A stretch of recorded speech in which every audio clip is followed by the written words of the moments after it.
Selama kuliah D1 apa yang paling bisa diceritakan pengalaman-pengalaman yang lumayan lah 7 tahun itu menjadi pengalaman panjang untuk sampai ke apoteker. Itu kan di semester 2 saya sempat menghilang. Nah kemudian pada saat teman-teman sudah semester 7 saya muncul dan memulai kembali di semester 1.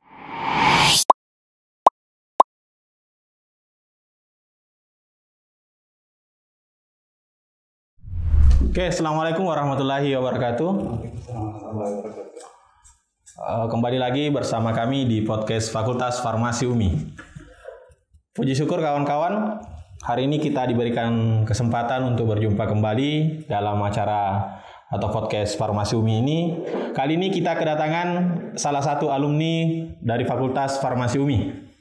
Ya, alhamdulillah beliau berkunjung ke Fakultas Farmasi UMI dan menyetujui untuk berbincang-bincang bersama kita di podcast kali ini. Jadi podcast kali ini kita akan membahas bagaimana perjalanan kuliah atau aktivitas perkuliahan yang beliau ikuti selama menjadi mahasiswa di Fakultas Farmasi UMI. Tapi sebelum jauh kita berbicara, alangkah baiknya kita perkenalkan teman-teman bahwa hari ini kita ada kedatangan saudara Agus Riyadi.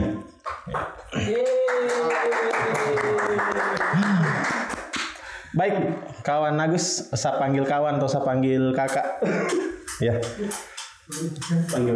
Panggil nama saja. Baik, Agus, kawan-kawan, hari ini beliau sudah bekerja di Kimia Farma. Ya. Nanti untuk lebih jelasnya di Kimia Farma yang mana, nanti baru sendiri jelaskan. Baik, untuk kesempatan pertama mungkin bisa langsung diperkenalkan dirinya, kawan Agus. Silakan. Ya, terima kasih. Nama lengkap saya Agus Riyadi. Saya bekerja di Kimia Farma Apotek dan penempatan di Kabupaten Pangkajene Kepulauan. Alumni S1 saya di Farmasi UMI, apoteker juga di Farmasi UMI. Ya, angkatan berapa apotekernya? Apotekernya angkatan 4. Kalau angkatan di S1? Di S1-nya 2010. 2010. Ya, saya kira tidak jauh ya. Banyak pengalaman sebelum masuk ke apoteker angkatan 4. Ya. Sekarang di Kimia Farma, khususnya di Pangkep ya. Ya, untuk kawan-kawan yang di Pangkep mungkin bisa langsung ke Kimia Farma Pangkep. Nah, kira-kira selama kuliah apa yang bisa diceritakan kepada teman-teman yang penonton kita pada hari ini? Ini S1 dulu atau langsung apoteker? Yang nyamannya saja. Kalau dari S1 pada dasarnya itu pengalaman yang sangat luar biasa. Karena S1 saya itu kebetulan 7 tahun. Wow. Jadi agak lama di kampus. Walaupun pernah sempat ingin pindah fakultas, tapi ya mungkin karena sudah nyaman juga, sudah nyaman ya. Jadi 7 tahun kuliah, saya kira nilai bukan jumlah 7 bukan. Ya, betul sekali. Yang lebih penting adalah pengalamannya ya. Ya. Kira-kira selama kuliah D1 apa yang paling bisa diceritakan pengalaman-pengalaman yang lumayan lah 7 tahun itu menjadi pengalaman panjang untuk sampai ke apoteker. Ya.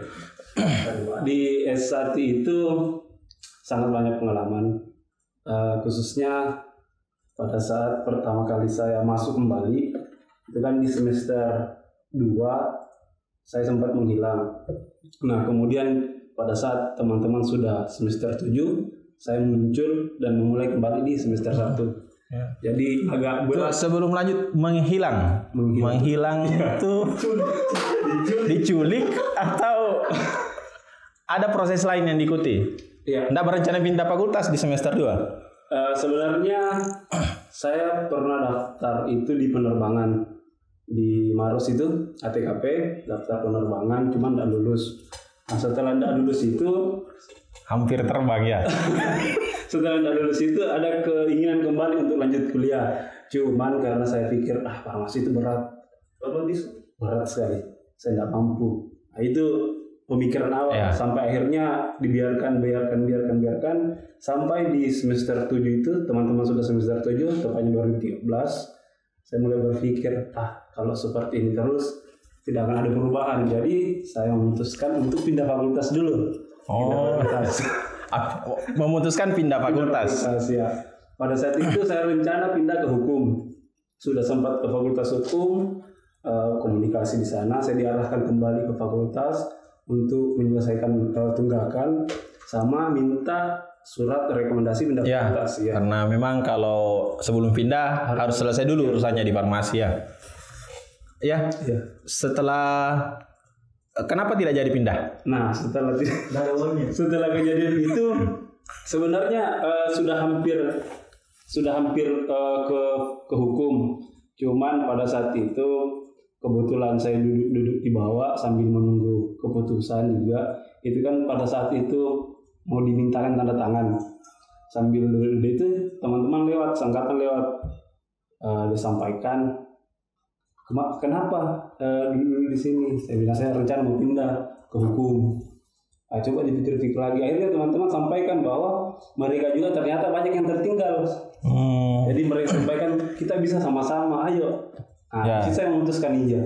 Kalau saya pindah, saya harus mulai dari awal lagi beradaptasi di sana. Malu dong, umur juga sudah lumayan tua. Jadi saya memutuskan. Sudah berapa? Sudah berapa? Sekarang 28. Masih. Ya, sudah. Itu di 2013. Iya. Jadi karena ketemu teman-teman, akhirnya bicara-bicara, sepakat mau saling tolong menolong. Iya. Akhirnya mau fokus kembali di farmasi. Iya, fokus kembali. Dan setelah itu saya sempat menghadap, sempat ditanyakan kembali, betul kemauannya untuk lanjut atau bagaimana? Saya sampaikan saya betul Pak mau lanjut. Setelah saya usahakan sudah memikirkan kemungkinan terburuk, mulai dari harus beradaptasi mengulang di semester 1, lab yang tertinggal, sampai pernah disampaikan itu sama pada saat itu WD1 menyampaikan, kamu kalau lanjut ini bisa-bisa kamu selesai nanti 2019 ke 2018 kalau salah beliau sebut itu.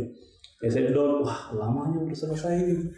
Tapi mungkin memang jalannya, jadi saya memutuskan untuk lanjut saja. Ya, jadi setelah itu surat keluar tidak jadi dikeluarkan, surat pindah tidak jadi dikeluarkan, jadi tetap lanjut. Tetap.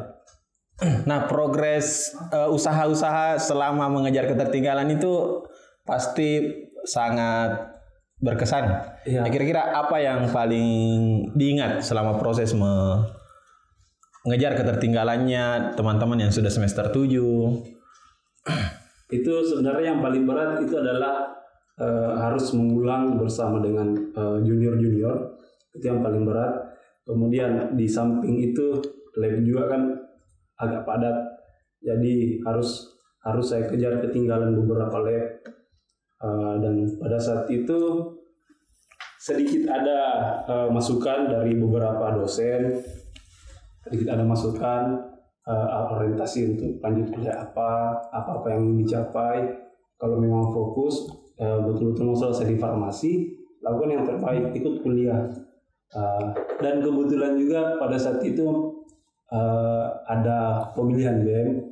Di situ juga saya bisa terlibat dan akhirnya mengangkat nama pribadi saya di farmasi. Akhirnya bisa lebih dikenal dan lebih mudah untuk beradaptasi dengan junior-junior. Ya, jadi salah satunya faktor kedekatan teman-teman di organisasi mengangkat juga kembali. Ya. Sama bantuan dari beberapa dosen. Ya, saya kira cerita S1 jangan sedih begitu, enggak usah sedih. Saya kira banyak sangat berkesan, tapi di samping menyelesaikan perkuliahan bisa juga menyelesaikan aktivitas organisasi. Saya kira itu satu nilai lebih yang bisa kita petik. Mungkin satu, usahakan tidak ketinggalan karena susah mengejar ya. Iya. Baik, mungkin selain S1-nya, karena saya dapat info S1 mungkin cukup ya, ceritanya tadi diceritakan sangat ya bisa sedih bisa. Tapi di apoteker saya dengar Agus ini punya kualitas yang ya terbalik dibanding S1-nya. Ya kira-kira di apotekernya bagaimana? Ya, itu sebenarnya berkat dorongan dan dukungan dari Bapak Ibu dosen. yang selalu memotivasi, menyampaikan bahwasanya kalau kau mau ada perubahan dalam hidupmu, ya lakukan yang terbaik. Jangan hanya sekedar datang, hanya sekedar menjalani. Coba fokus lebih baik. Dan pada saat itu juga mungkin ini karena kenyamanan dan keakraban dengan para dosen. Ibaratnya saya dikandang pasca jadi ketua angkatan begitu. Ya. Nah, ini juga yang menjadi salah satu motivasi buat saya, karena saya ketua angkatan. Baru sebelumnya disampaikan kalau kamu tidak ada, teman-teman tidak ikut kuliah. Nah, karena amanah ini yang saya pegang, akhirnya saya bilang kalau seperti ini saya betul-betul harus merubah diri. Pernah terlambat? Pernah tidak jadi kuliah selama? Alhamdulillah tidak pernah. Alhamdulillah tidak pernah. Jadi yang bangunkan? Yang bangunkan itu teman-teman. Karena tidak jadi kuliah kalau tidak ada ketua angkatan. Ya.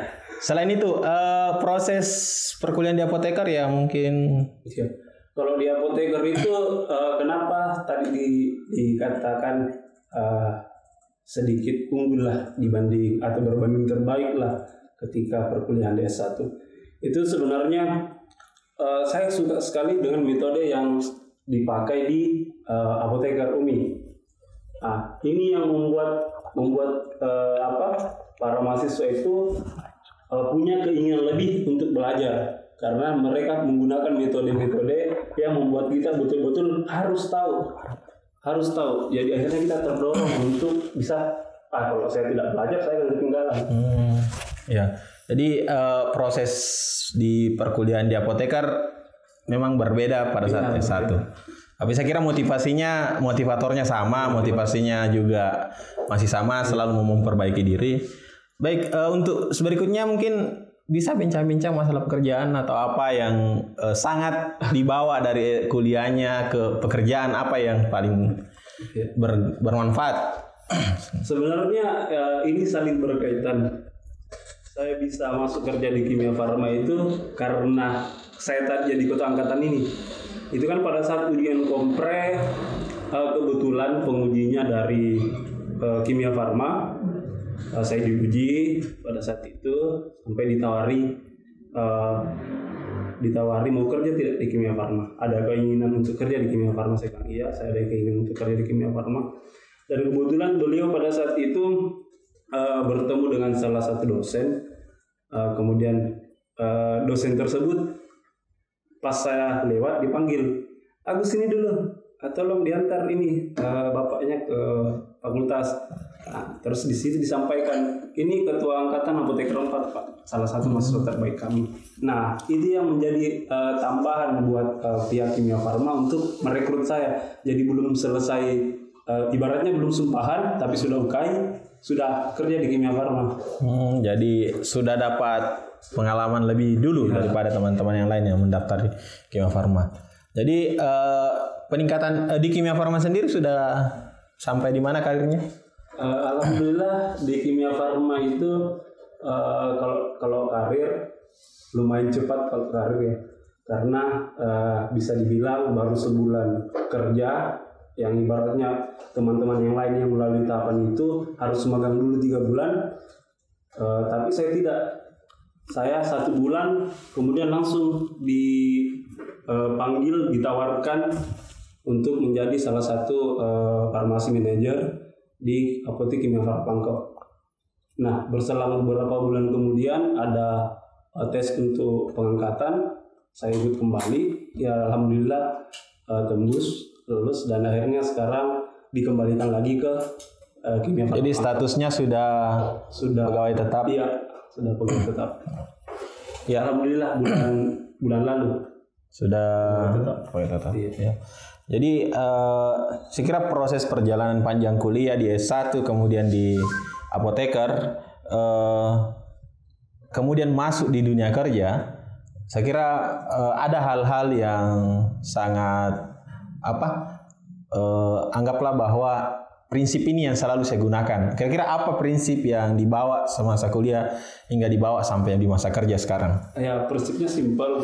Kesempatan tidak datang 2 kali. Selama kita masih mau mencoba, lakukan. Ya, saya kira aplaus, prinsipnya luar biasa. Ya, kesempatan tidak datang 2 kali selama masih ingin dicoba lakukan. Iya, saya kira